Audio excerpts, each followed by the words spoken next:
So welcome to our ASOL English learning class. और मैं आज हमारी हम लोग एक्टिव पैसिव कर रहे थे और आज हमारी आई थिंक 16th क्लास है। और total number of classes I think 113 14। I don't remember कितनी हो गई है, बट इतनी हो गई होगी। तो कोई बात नहीं, हम लोग कंटिन्यू करते हैं। इससे पहले वाली क्लास में, तो जो लोग आज वाली क्लास देख रहे हैं, मैं बता देता हूँ। पहले वाली क्लास में हमने active passive future perfect tense किया था। ओके, तो अब हम करेंगे, इसी में हम थोड़ा सा और समझेंगे चीज़ों को।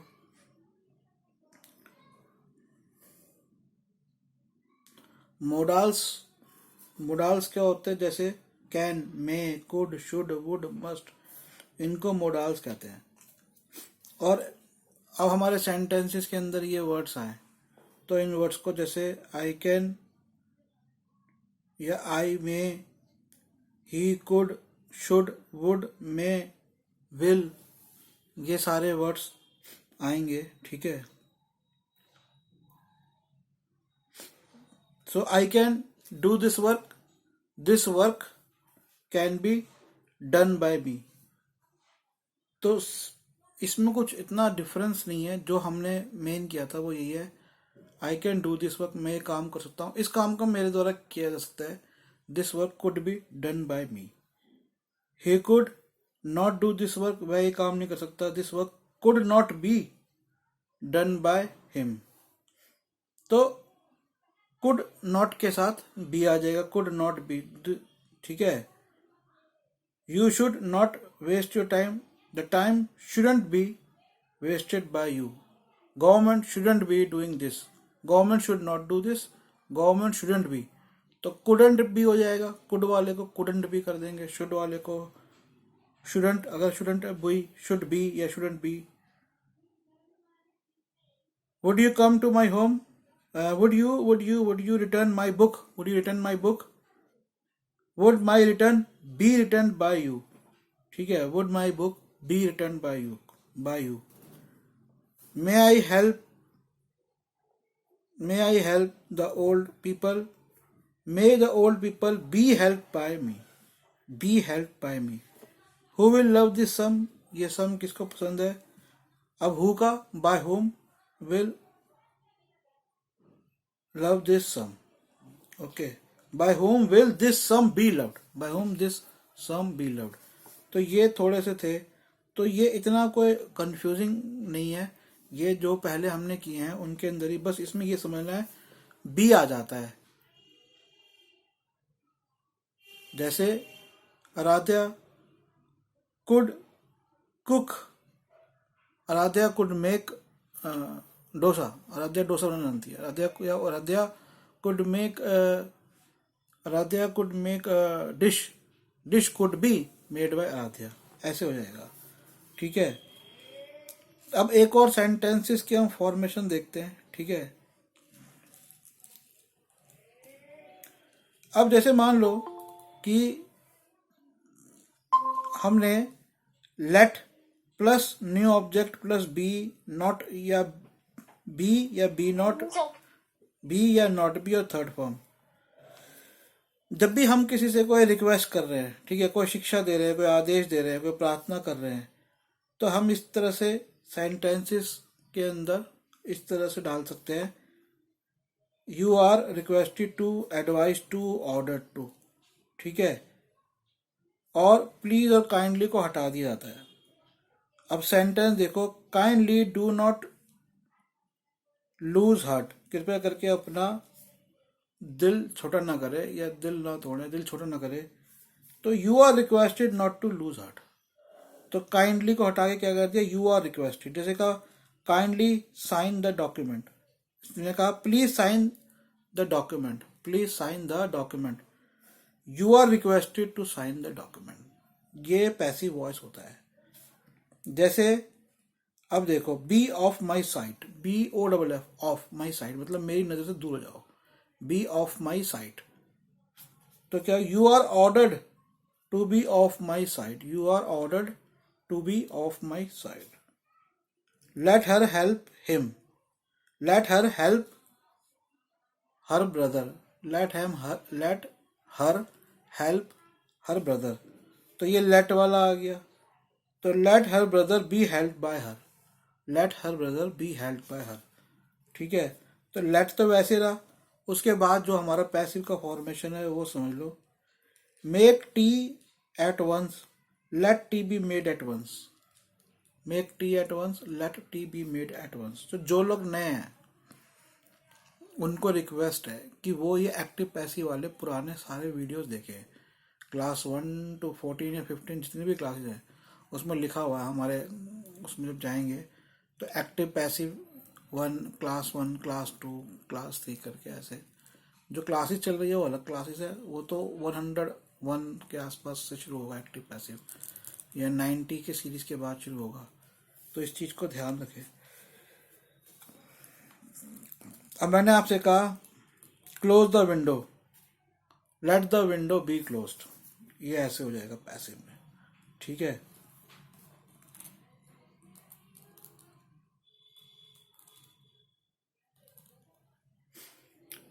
Okay.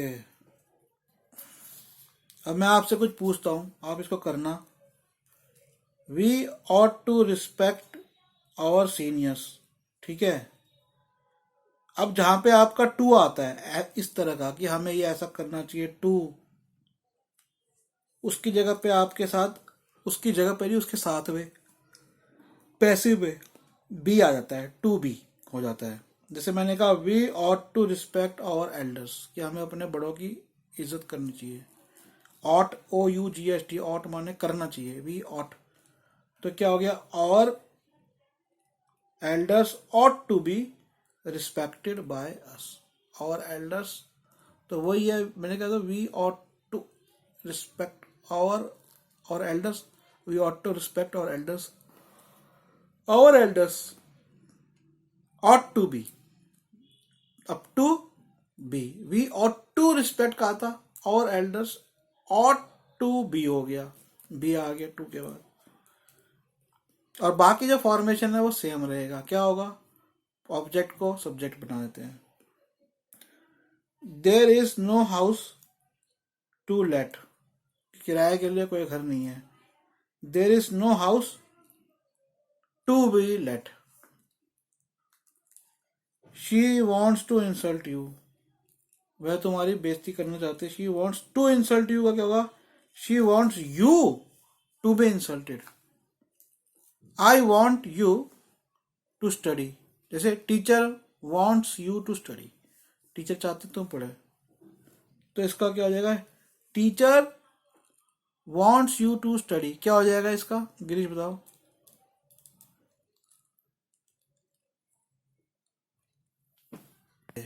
So let us meet my student Farhan. I am teaching him. He is also my student and he got tea for me. Thank you Farhan. Welcome. Go sit there. Sit there. Difference है. तो इसमें थोड़ा सा difference है. क्या है, teacher wants you to study. तो teacher wants you ऐसे रखोगे टू बी स्टडीड. अब क्योंकि इसमें एग्जैक्ट कोई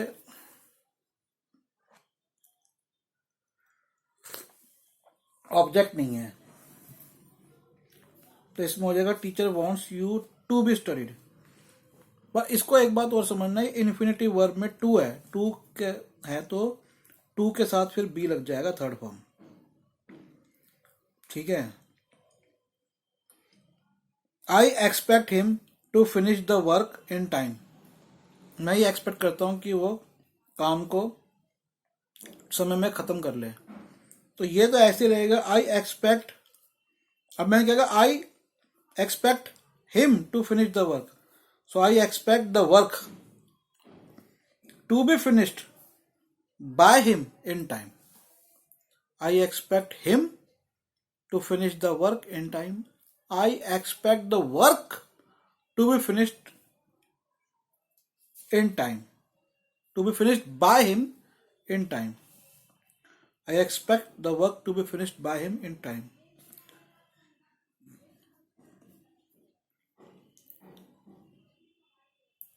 okay, it is time to play cricket.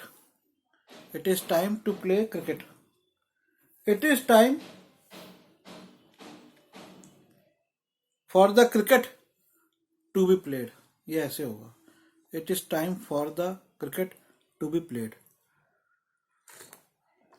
अब मैं आपसे पूछता हूं और सोचिए या जवाब दीजिए. जो ऑनलाइन है जवाब दीजिए, जो बाद में देख रहे हैं ऑफलाइन वो सोचिए. I want Girish to study.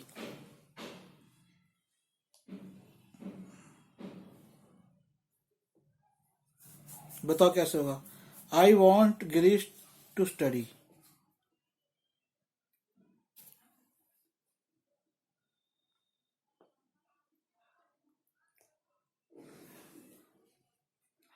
अब इसको ऐसे तो नहीं बोल सकता I want studied, I want to be studied by Girish. ऐसे तो नहीं बोल सकता ना. कैसे बोलूंगा इसको.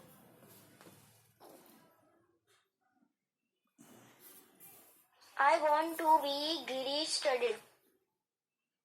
मैं तो इसको लगता है ऐसे बोलूंगा I want study to be done by Girish. I don't know कैसे बोलूंगा इसको, मैंने तो सोचा था. I want you to be studied. I want studied by. Okay, it is time to repay the loan. It is time to repay the loan. कैसे बोलोगे इसे. ये सेंटेंस यहाँ दिया हुआ है, मैं यहीं से देख के पढ़ के बोल रहा हूँ. It is time to repay the loan. बोलो. अब it is time to repay the loan. तो it is time for the loan. It is time, yes it is time for the loan to be repaid. To be repaid. ठीक है. तो ये कुछ sentences जो आपको बता रहा हूँ, थोड़े से इनमें कुछ अलग हटके थे, ताकि एक फॉर्मेशन से भी आपको कई बार चीजें समझ में आ जाती है. ठीक है. She is to do this job. बताओ कौन बताएगा. She is to do this job.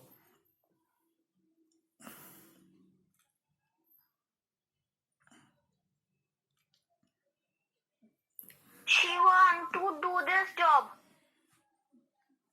चलो एक ये बताया, she want to do this job. उसके अलावा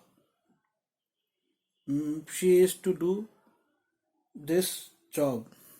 this job is to be done by her. I think ये होगा, this job is to be done by her. ठीक है. तो अब इसी को हम थोड़ा सा और कोशिश करते हैं कि आज हम इसको एक्टिव पैसिव, हमारी लास्ट क्लास हो, इसको खत्म कर ले. अब मान लो कि दो ऑब्जेक्ट्स होते हैं. जैसे शी टीचिस अस मैथ, कि वो हमें मैथ पढ़ाती है. तो मैंने कहा शी टीचिस अस मैथ. इसमें दो ऑब्जेक्ट है, वह पढ़ाती है. सब्जेक्ट कौन है, वो पढ़ाने वाली. किसे पढ़ा रही है, हमें पढ़ा रही है, अस. तो एक तो ऑब्जेक्ट हम है, और हमें क्या पढ़ा रही है, इंग्लिश. दूसरा ऑब्जेक्ट है इंग्लिश. तो जो ऑब्जेक्ट वर्ब के पास होगा उसको सब्जेक्ट बना दोगे आप. तो इसमें उसने कहा शी टीचिस अस इंग्लिश, की वो हमें इंग्लिश पढ़ाती है. शी टीचिस, टीच जो है वो हमारा वर्ब है, उसके साथ में क्या है, अस है. तो इस अस को सब्जेक्ट बनाओगे, और अस को जब सब्जेक्ट बना दोगे तो क्या हो जाएगा, वी हो जाएगा. अस का मीनिंग क्या होता है, हम, हमें. अस होता है हमें, और हम होता है वी. हमें, कि वह हमें इंग्लिश पढ़ाती है. शी टीचेस अस. अब हमें को जब हम बनाओगे तो हो जाएगा वी. हम होता है वी. तो क्या होगा, वी आर, फिर वही third form of verb, we are taught. She teaches us math. We are taught math by her. ये हो गया. जैसे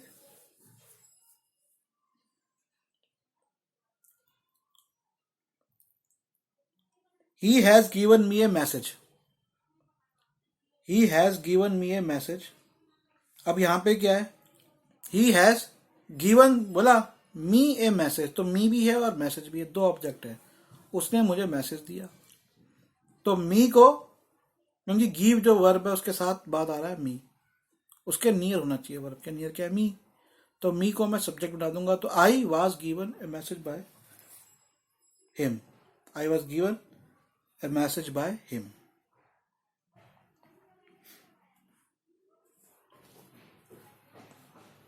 आई शैल गिव हिम 10 रुपीज, मैं उसे 10 रुपये दूंगा। आई शैल गिव हिम 10 रुपीज। अब देखो, आई शैल गिव, गिव क्या मेरा वर्ब है, हिम 10 रुपी, 10 रुपी एक ऑब्जेक्ट है, 10 रुपी का एक ऑब्जेक्ट है, और एक आई शैल गिव हिम भी है, एक ऑब्जेक्ट है। लेकिन जो वर्ब है गिव, उसके साथ क्या है, ही। ठीक है, तो वो हो जाएगा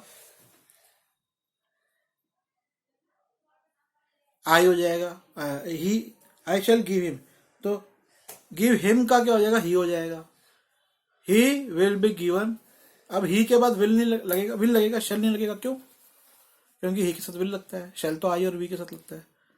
ही will be given 10 rupee by me, मैंने दूंगा तो बाय मी, ऐसे ये चेंज हो जाता है।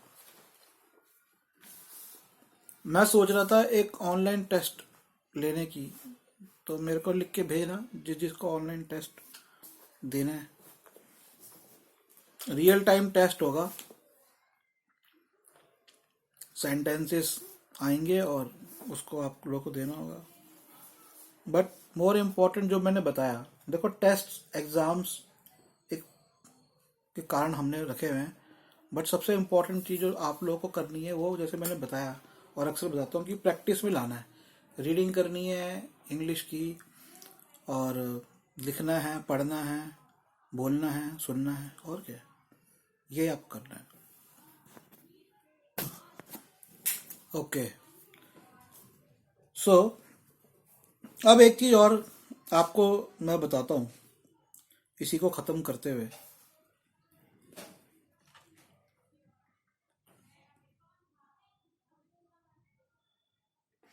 जैसे कुछ सेंटेंसेस हैं, ए बस रैन ओवर ए बॉय, कि बस एक लड़के पे चढ़ गई, तो इसे कैसे करोगे, a boy was run over by a bus. ठीक है, अब देखो कि ऐसे कौन से वर्ब्स है जिनमें पैसिव वॉइस में बाय नहीं आता। हमने कई जगहों पे ज्यादातर यही किया है कि this work is done by him, this by him by him, bye her, ये तो हम कह रहे हैं। अब इम्पोर्टेंट है कि बाय किस में नहीं आता। ठीक है, तो ये कहता है जब भी ऐसी स्थिति होती है, अलार्म्ड, अलार्म माने अरे भैया ऐसा हो गया, ऐसा हो गया, किसी बात को आप चौकन्ना कर रहे हो। जब भी आप एनॉय हो, एनॉय माने जब भी कोई ऐसी बात आती है जिसमें कोई, एनॉय मतलब पसंद नहीं है किसी को कोई बात। ठीक है, किसी बात पे कोई आपको कंटेन्ड इन, किसी चीज के अंदर होना, ठीक है, किसी चीज से नफरत सी करनी, तो ऐसा नहीं है कि हर जगह आप बाय करके करोगे, कई जगह पे नहीं होता। ठीक है, जिस चीज से बेसिकली कुछ ऐसी बात है जिसमें you don't like something, you could be annoyed, you could be disgusted, you could be displeased. ठीक है, किसी के बिहेवियर आपको पसंद नहीं आ रहा। ठीक है, या फिर कोई ऐसी बात जिसमें married with a girl, satisfied with, किसी चीज से सेटिस्फाइड होना, pleased with a person at behaviour, surprise, offered, offended with a person at behaviour. ये सारे जो होते हैं ना, इनके अंदर किसी सेंटेंसेस में बताता हूँ, आपको समझ में आ जाएंगे। जैसे कि alarmed at, annoyed at, content in, disgusted with, displeased with a person at behavior, lined with, married with a girl, satisfied with, pleased with a person at behavior, surprised at, offended with a person at behavior। इन सब में हमारा bye नहीं लगता। जैसे the teachers, the speakers speech offended many, जो parliament में speaker होता है उसने ऐसी स्पीच दी कि जिसने बहुत सारे लोगों को ऑफेंड कर दिया। ऑफेंड मतलब कि उसको नहीं बोलना चाहिए था, उनको अच्छा नहीं लगा। तो अब इसमें क्या हो गया, ऑफेंड आ गया। ऑफेंड करना, किसी को बुरा बोलना, बुरा कहना। तो क्या था, स्पीकर स्पीच ऑफेंड मैनी को, सो मैनी वर ऑफेंडेड अब बाय द स्पीकर स्पीच की जगह हम बोलेंगे with the speaker speech. His death shocked me. His death shocked मी, उसकी आजकल बहुत लोग मर गए, जवान लोग, आज भी मैंने देखा युवा व्यक्ति मर गया, कोरोना से मर रहे। कोरोना है, कोरोना के साथ गरीबी है, गरीबी के साथ शारीरिक बीमारियां हैं, हार्ट फेल हो रहे लोगों के, या घर में बैठे हैं, एक्सरसाइज नहीं हो रही, चलना फिरना नहीं हो रहा, बड़े सारे रीजंस हैं। सो हिज डेथ शॉक्ड मी, तो उसे बोलूंगा I was shocked at his death. तो शॉक्ड एट हो गया, क्या हो गया, शॉक्ड एट हो गया। ये सब चीजें ना देखो मैं आपको बता रहा हूं, लेकिन ये सब मुझे पता है, मैंने पढ़ी नहीं तब भी मुझे पता है। क्यों? बिकॉज ऑफ यूसेज की वजह से, इस्तेमाल करने की वजह से इंग्लिश को। हर behaviour annoyed me. I was annoyed at her behavior. Paintings interest me. या painting interests me. I am interested in painting. The bottle contains ink. Ink is contained in the bottle. क्योंकि by the bottle तो हो नहीं सकता, ये है, इसलिए वो in the bottle। कुछ सेंटेंसेस देखो, इसको आप समझोगे कैसे होगा। I hope to win, it is hope that I will win. तो क्या फर्क है, आई होप टू विन, तो इट इज होप्ड, क्या होप्ड है, that I will win. I hope she will win, अब क्या होगा, she is, I hope she will win, it is hoped, I am hoped, ये क्या कहेंगे, I am being hoped that. Anyway देखते आगे, देखते हैं कोई sentence. I am being hoped that she will, I was hoped that she will win. Her victory was hoped by me, तो होगा नहीं इसमें। May she live long, it is prayed that she may live long. तो इनको कईयों को हम direct ऐसे कर नहीं सकते बेसिकली, क्योंकि सेंटेंस ही अलग तरह से हो जाएगा। फिर भी मैं आपको बता देता हूँ, कुछ यहाँ पे लिखे हुए हैं, जैसे one should keep once promise, promise should be kept. They have proved their guesses wrong. His guess had been proved wrong. Someone has stolen my purse. My purse has been stolen. Prepare yourself for the worst. Let you be prepared for the worst. तो ये तो एकदम ही अलग तरह से बोलना हो गया, ठीक है। अब जो हम लोग हेडलाइंस देखते हैं न्यूज़पेपर में जो आती है, वो अक्सर एक्टिव नहीं पैसिव होती है। इस चीज इंपॉर्टेंट चीज है, इसको समझ लो कि ठीक है। और इसके अंदर जो कुछ वर्ड्स होते हैं उनको अननेसेसरी मान के छोड़ दिया जाता है, जैसे ए, दी, हैज, इज, सम, इन सब वर्ड्स को छोड़ दिया जाता है। और इम्पोर्टेंट क्या होता है, क्योंकि आप हेडलाइन लिखते हो, मान लो आप बड़े हो रहे हो, तो आप बड़े होते होते कई चीज़ें अपने आप आर्टिकल्स लिखोगे एडवर्टीजमेंट के लिए, न्यूज़ रिपोर्टिंग के लिए। तो हेडलाइंस में और क्या करोगे, आप पैसिव में लिखोगे ए, दी, हैज, इज, सम, इन सब चीज़ों को हटा दोगे। और ये जरूरी होता है कि ये बताना who and what the action was done. Who and what, क्या हुआ, किसने किया। जैसे देखो, the workers are completed the suspension bridge. The workers have completed the suspension bridge, ये एक्टिव है। अब इसको नॉर्मल अगर आप पैसिव में करोगे तो कैसे करोगे, workers have completed, the workers ने कंप्लीट कर लिया सेक्शन ब्रिज, सस्पेंशन ब्रिज। तो क्या होगा, the suspension bridge has been completed by the workers, ठीक है। अब इसमें मैंने कहा भैया अननेसेसरी हटा दो, ये हैज, दी, ये सब हटा दो, ए, ये सब हटा दो। तो एक शॉर्ट हेडलाइन, और ये भी जरूरी नहीं है किसने किया, क्योंकि मेरा इंपॉर्टेंट है who and what, action was done, कि एक्शन है, किसने किया वो इंपॉर्टेंट नहीं है। हेडलाइन में एक्शन इंपॉर्टेंट है। इसको मैं कल अगली क्लास में बताऊंगा, इसका ही बता देता हूँ, सस्पेंशन ब्रिज कंप्लीटेड। तो कल वाली इंटरेस्टिंग क्लास होगी, जो भी नेक्स्ट क्लास देखेंगे वो देखिए उसमें कि हम हेडलाइंस कैसे लिखेंगे आर्टिकल्स की, न्यूज़पेपर्स की। ठीक है, बाय।